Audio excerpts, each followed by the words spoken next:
I am in town and I am going to talk about something today. I'm just going to fix this a little bit. It might be a little noisy, but I'm going to go for this. So, Environmental Coffee House, at least on Facebook, we share a lot of articles. And over the years, I have learned how to decipher what is clickbait, what's not clickbait, the bullshit from the real. But it's not always easy. And so usually I go for the same sources or similar sources, but I like to go to then back up my research with Nature or journals, scientific journals with scientists. I ask questions, all of that. I came across an article today called, it was actually from Time magazine, How Your Brain Tricks You into Believing Fake News. And I'm thinking, I really, really, really hate the term fake news. I just can't stand it. It makes me want to barf, but there's so much stuff out there. It's just so much, it's overwhelming, right? So a lot of us that, follow me, it's comforting because we follow a similar bunch of channels. But the thing is, then we remain in an echo chamber. So what do we do? Sometimes I really don't know, but I want to read you this article. I want to go over this stuff. I was actually really pissed off earlier. I was pissed off because I read about something political, of course, how Trump had this bunch of guys, they call them the Mar-a-Lago crew, that are actually running the VA in the United States, but that's neither here nor there. It was a ProPublica article, and these were journalists, these were excellent young journalists that uncovered this stuff and came out with it. But that's what got me onto this. So I figured I'd start this one. It is kind of long, and I'm going to just skim over the beginning because the beginning talks about this professor, and he was a tenured professor, and he was facing a challenge that billions of us do every day. What do we follow? What do we feel comfortable with? And, a lot of us in the doomosphere, we feel comfortable with each other, and we feel comfortable because we get so much of our stuff from scientists and from people that have experience and each other. But we're not breaking out, even though climate change and abrupt climate change that we talk about, and in even journals now, news organizations are like, this last 2 weeks has been like nothing I've ever seen. It has just been in mainstream media, the fires and the temperatures and all of that. But I want to go over this. So we're talking about that professor, and he's looking at this article, and it's called, on his screen was an article published by a group called the American College of Pediatricians that discussed how to handle bullying in schools. So among the advice it offered was schools shouldn't highlight a particular group targeted by bullying because doing so might call attention to a temporarily confused adolescent. Well, really what it was clickbait. It was crap. It was, this professor looked through it, and he thought it was a credible site because it didn't have all that flashy garbage that, how those clickbait sites, you go on a site and it's all advertising and it's just so annoying, and you have to click through or you have to get rid of all this crap. Well, this guy thought this was legit because it was printed like a straightforward journal article type thing. He never realized that he focused so much on those superficial things that he didn't realize that this was a socially conservative splinter faction that broke off in 2002 from a mainstream American Academy of Pediatricians over the issue of adoption by same-sex couples. So that he was reading, which looked all good, was actually promoting anti-gay, just, kind of vicious things. And hello, Robert. Hello, everybody. Thanks for joining me, because this is really interesting because of all the stuff that all of us do in our daily day. Hi, Eric. So the issue at hand, the bookish professor, he had been asked to assess the article as a part of an experiment run by Stanford University psychologist Sam Weinberg. And another reason why I like this is because my undergrad's in psychology, and I really do sometimes miss that aspect of how what I was involved in since I've embarked on this whole science and climate change arena, but behavior and human behavior is fascinating to me. And it's really what's driving us to near-term human extinction, really. But this guy, so he had to give scores of subjects such tasks in hopes of answering two of the most vexing questions of the internet age. Why are even the smartest among us so bad at making judgments about what we trust on the web? And how can we get better? Do any of you feel like that? I constantly look at who's behind the YouTube channel, the websites, everything that we present. I do that all the time. It's hard. Anyway, so this researchers team found Americans of all ages, from digitally savvy teens to high IQ academics, they failed to ask important questions about content they encounter on a browser. Adding to research on our online gullibility, other studies have shown that people retweet links without clicking on them and rely too much on search engines. I have learned, because when I've put up crap on the page, I've been called out. Clickbait. Hey, pool ball. Hi. But clickbait. I mean, I've really been called out and it was a learning experience. So a 2016 Pew poll found that nearly a quarter of Americans said they had shared a made-up news story. How do you make up a news story? I can't, I don't know. I guess you just can write anything, right? And put some kind of bullshit link, and people might think it's real. We have to be so careful. But I happen to think that the genre that we're in we're the truth. We are the truth tellers. And so, probably everybody else thinks they are too, but I know different. So in his experiments, MIT cognitive scientist David Rand has found that on average, people are inclined to believe false news at least 20% of the time. Quote, "We're all driving cars, but none of us has licenses," Weinberg says, of consuming information online. Ace says, "We select info that supports our closely held biases." Not me, though. I'm 99% rational. See, of course, I want to think that I only choose the good stuff too, but I think maybe I'm a little different because of what I do and because of that Facebook page, and because I've been called out, and I really don't want to share garbage, That's why I go to the go-to scientists, and a lot of times before I even do something, I really will go to, I have a scientist on my team. I have people. I got the best people. Our inability to parse truth from fiction on the internet is, of course, more than on academic matter. The scourge of fake news and its many cousins, from clickbait to deep fakes, realistic-looking videos showing events that never happened. Oh my God! See, it's sad. People fall for such crap. Ugh.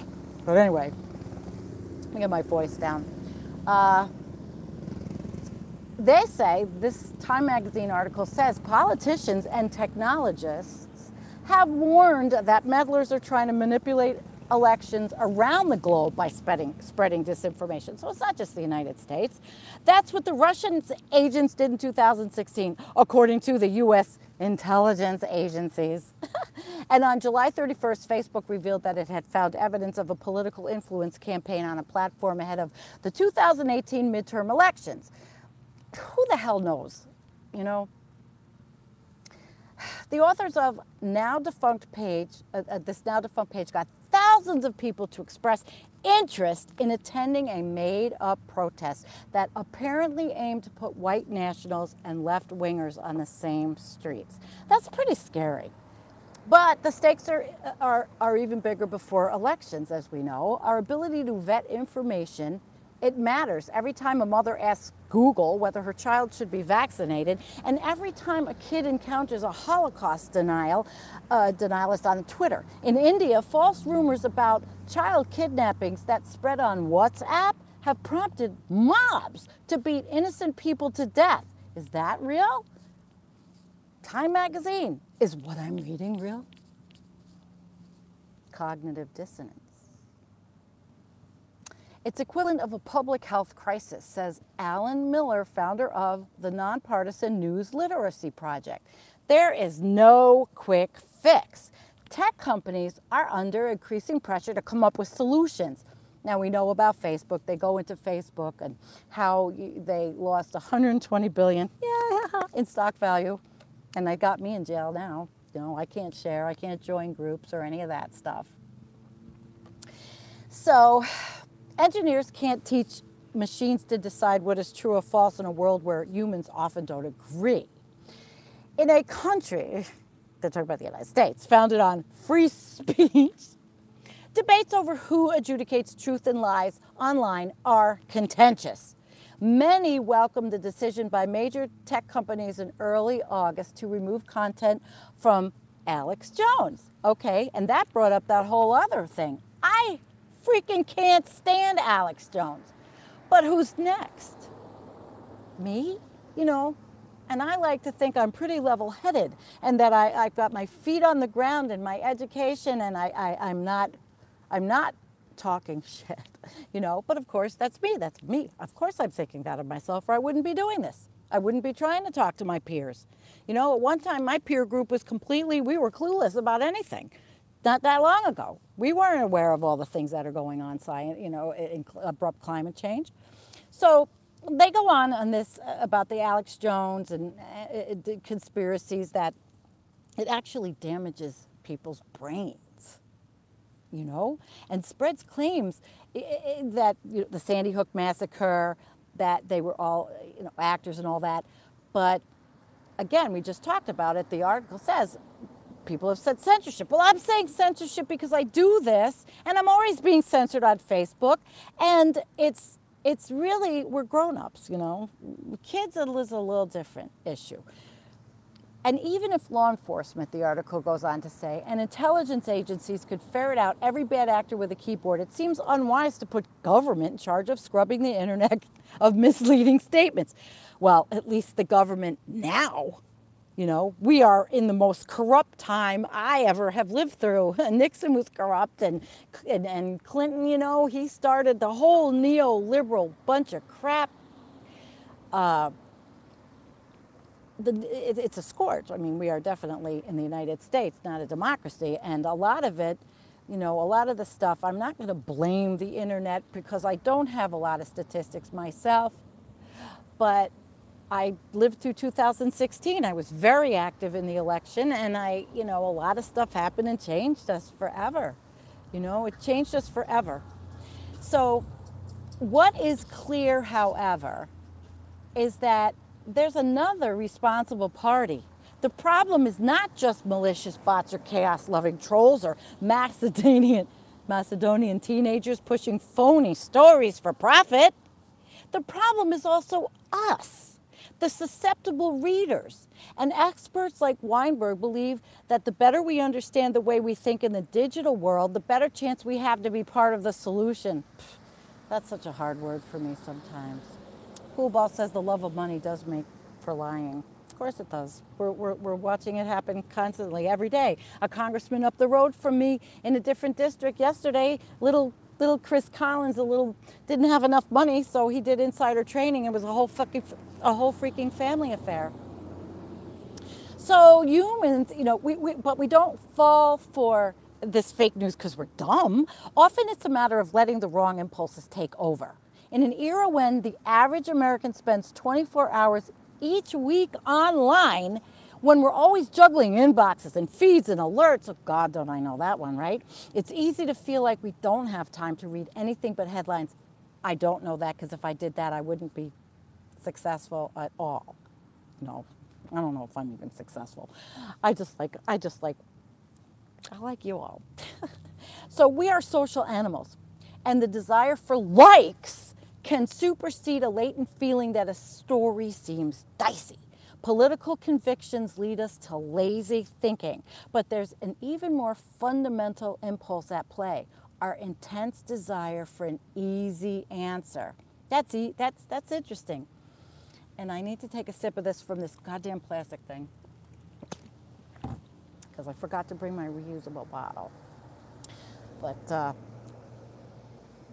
it's really interesting. We like to think of ourselves as rational, right?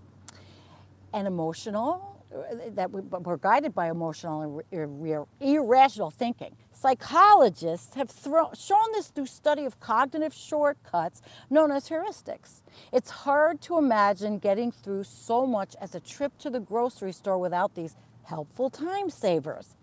You don't and can't take time and energy to examine and compare every brand of yogurt, says Ray Herbert, author of One Second Thought, Outsmarting Your Mind's Hardwired Habits. So we might instead rely on what is known as familiarity heuristic, our tendency to assume that if something is familiar, it must be good and safe, like the Doomosphere, kind of,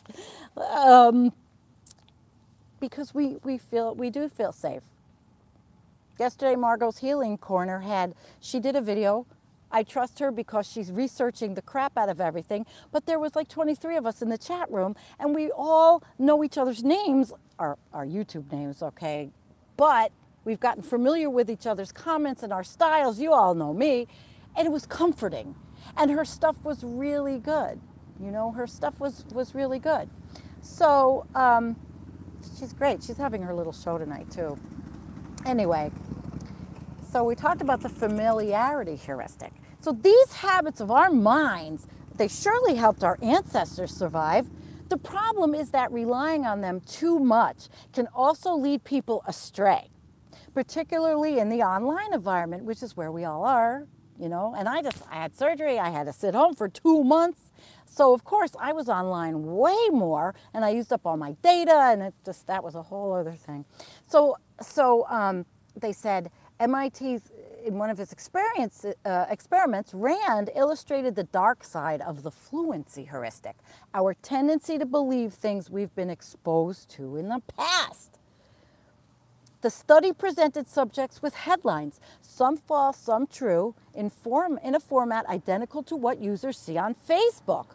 Rand found that simply being exposed to fake news, like an article that claimed President Trump was going to bring back the draft, made people more likely, and I just found a spelling error in Time magazine.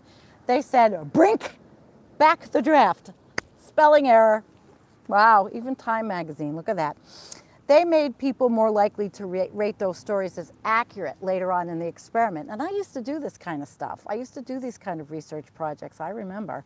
And even in my graduate studies in human resources, a lot of this stuff is appropriate to what I actually did in my life. So this is a tendency that propagandists have been aware of forever. That your brain subconsciously uses these things as indications that it's true. You know, the knowing it, the past, the stuff, right? So the difference is that it's never been easier to get eyeballs on these messages. Even my message, you know, but I don't complain about likes and subs and all that horse crap. I mean, we have a pretty good following on Facebook, but I'll tell you what, it doesn't matter. We're still being kept in a little echo chamber. We're not getting out anywhere. We try, you know, we try, but I'm looking at other things too, but it's not just about me.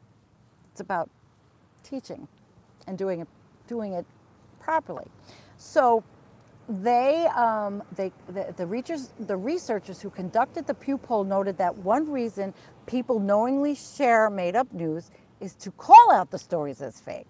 Now, that might make a post popular among like-minded peers on social media, but it can help false claims sink into the collective consciousness. God, we have to be so careful. We have to be careful about every single thing in our entire life that we do.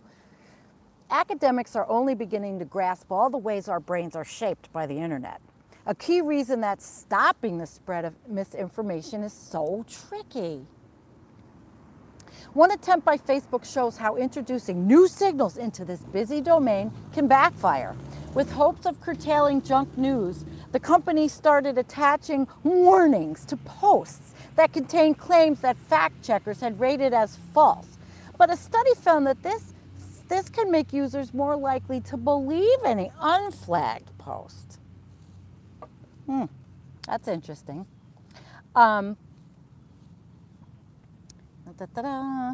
Tessa Lyons-Lang, a product manager who works on Facebook's news feed, says the company toyed with the idea of alerting users to hoaxes that were traveling around the web each day before realizing that a, quote, immunization approach might be counterproductive.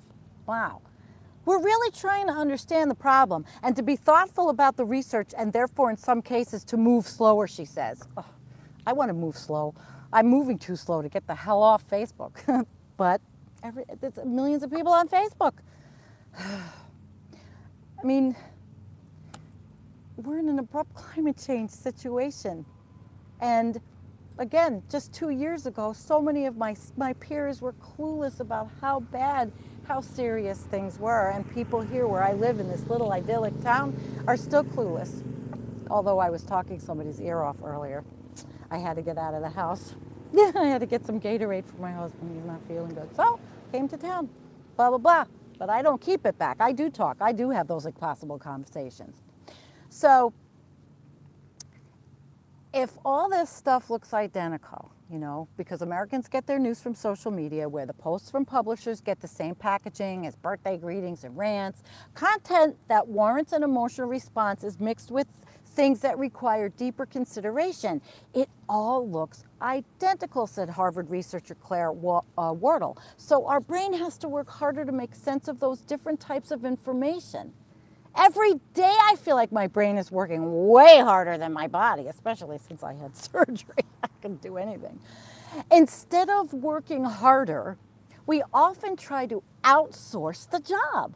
Studies have shown that people assume that the higher something appears in Google search results, for example, the more reliable it is, which I think all of us that are watching, including me, know that that's a bunch of crap.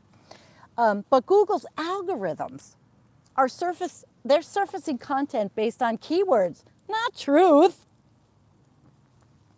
If you ask about using apricot seeds to cure cancer, this tool will dutifully find pages that say they work. A search engine is a search engine, says Richard Gingras, Vice President of News at Google. I don't think anyone really wants Google to be the arbiter of what is or what is not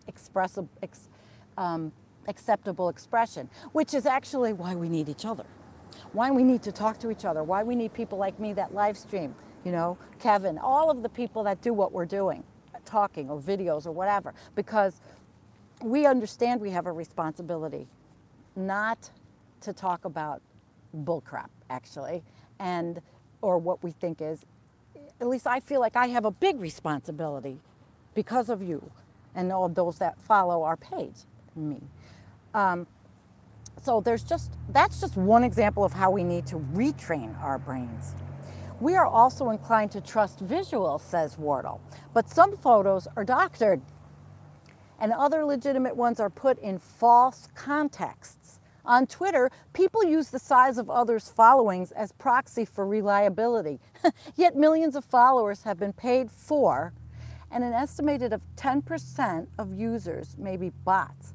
In his studies, Weinberg, from the beginning of the article, he found that people of all ages were inclined to evaluate sources based on features like the site's URL and graphic design, which I have, you know, I have graphic design, I have a graphic designer, things that are easy to manipulate. It makes sense that humans would glom onto just about anything when they're so worn out by the news. But when we resist snap judgments, we're harder to fool. You have to stop and think, and I do, I have to all the time. Rand says of these experiments, all of the data we have collected suggests that this is a real problem. That's the real problem. People are not. They're not. It's not that the people are being super biased and using their reasoning ability to trick themselves into believing crazy stuff. It's that they aren't stopping. They're rolling on. So stop. All of your things that you watch, like me, you watch me, make sure I'm right about what I might say or quote. Hold my feet to the fire. You know it's hot already. Hold my feet to the fire. So that is, of course, the way social media platforms have been designed. The endless feeds and intermittent rewards are engineered to keep you reading. And there are other environmental factors at play, like people's ability to easily seek out information that confirms their belief, that confirmation bias. But Rand is not the only academic who believes that we can take a big bite of the errors out if we slow down. Now, this is a really long article, so I'm going to skip some because we're coming on a long time. So what I want to do is I promise I'll put the link up. I do. A lot of times I forget. But I think this was a really good one to talk about. Hello, David Henderson in Australia. I'm just going to go down to a little bit down more because you guys can read most of the rest of it yourselves. It was pretty good because what this article did for me today was make me think about all this stuff. It's probably why Time Magazine ran it. Alex Jones and my responsibility being a live streamer for the tiny little bit of an audience that I actually really have. Let's see. Okay, I'll go down now. What they're saying, actually, at the end of this, after all their, talking about what we need, do we have a society that cares about distraction, blah, blah, blah, blah, blah. Okay, the end. That is why many advocates are suggesting we reach for another powerful tool. Shame. Wardle says we need to make sharing misinformation as shameful as drunk driving. Weinberg evokes the environmental movement, saying we need to cultivate an awareness of digital pollution on the internet. We have to get people to think that they're littering, Weinberg says, by forwarding crap that, well, that's my word, stuff that isn't true. The idea is to make people see the aggregate effect of little actions that one by one, ill-advised clicks contribute to the web's being a toxic place. Having a well-informed citizenry may be, in the big picture, as important to survival as having clean air and water. If we can't come together as a society around this issue, this guy says, Weinberg, it's our doom. So that is like one more thing in the doomosphere to consider. David says should be a course at every high school every year teaching kids how to filter fake news. And again, I hate the word, but my experience over time is that there's so much garbage out there, but I don't find that, I know the political leanings of the mainstream media that I read, but I'm not going to sit there and not use the New York Times. They have gazillion dollars, and they have the means to research articles and all of them that are a lot better than I might do on my own. I'd like to get more scientists on the page. I would like to get. I'm working on some. Okay, I'm kind of working on something I'm going to keep secret right now, but if it works out, we're going to have some really kick-ass interviews coming up once the September fall rolls around. I have some plans, and thanks for coming. I think it was an interesting topic. We need to think about all of this and everything we read, and not to distrust and instill fear in ourselves, but just make sure that we know that what we are understanding and what we are reading is based on peer-reviewed science, which is critical, okay? Peer-reviewed science, reputable resources, and that people like me, who you might come to see, that you trust me enough to know that at least I'm trying to do that. And that what I'm talking about is serious and thought-provoking, which is my aim. I want to produce thinking. And I know here on YouTube, you're all thinkers that follow.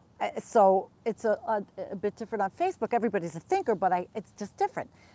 But I do have a worldwide audience, and that's another thing. You know, it's amazing. This is an amazing venue. I have met the most amazing people because of this. So while we have all of this crap, it's like wading through this gigantic pile of trash to get to the gems, but we always seem to, I get to the gems. And today I thought Time Magazine actually it was a pretty good article because they have the means to do the research, and the people that they quoted are psychology professors, and before I did this I looked up a couple of them so I wouldn't be sitting here quoting, you know, people that I didn't know. So anyway, guys, thanks for coming. I'll let you go. Peace. Peace. Talk to you soon.